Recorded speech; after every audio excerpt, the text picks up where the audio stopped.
మందిరానికి వచ్చి పోయే వాళ్ళంతా అయ్యా మాకు ఇది చేసి పెట్టు, అయ్యా మాకు ఇది చేసి పెట్టు అని అందరూ అడుగుతూ ఉంటే దావీదు ఉన్నాడు, చూసారా, అయ్యా నేను నీకేం చెయ్యాలి, నేను ఎట్లా నీ పనికి ఉపయోగపడాలి, నేనేమో దేవదారు కర్రతో చేయబడిన ఇంట్లో ఉన్నాను, నీవు డేరాల మధ్యలో ఉన్నావే, నీకు చక్కటి మందిరం కట్టాలి.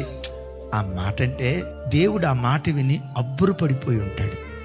అక్కడ అంటాడు, ఇశ్రాయేలీయులను 40 సంవత్సరాలు అరణ్యంలో నడిపించిన దినం మొదలుకొని న్యాయాధిపతులు పరిపాలన చేసిన కాలం వరకు, సౌలు కాలం వరకు నేను ఎప్పుడైనా ఎవరి యొద్దకైనా వచ్చి నాకు మందిరం కట్టించమని అడిగానా అంటాడు దేవుడు అక్కడ.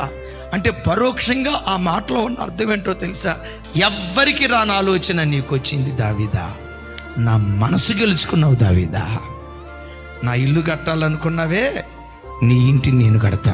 నీ ఇంటినే కాదు, నీ పిల్లలను నేను కడతా. భూమి ఆకాశాలు నిలిచి ఉన్నంత కాలం యెరూషలేము నిలిచి ఉంటుంది. యెరూషలేములో నీ సింహాసనం నిలిచి ఉంటుంది. ఆ సింహాసనం మీద నీ పిల్లలు రాజులుగా ఉండి పరిపాలన చేయటం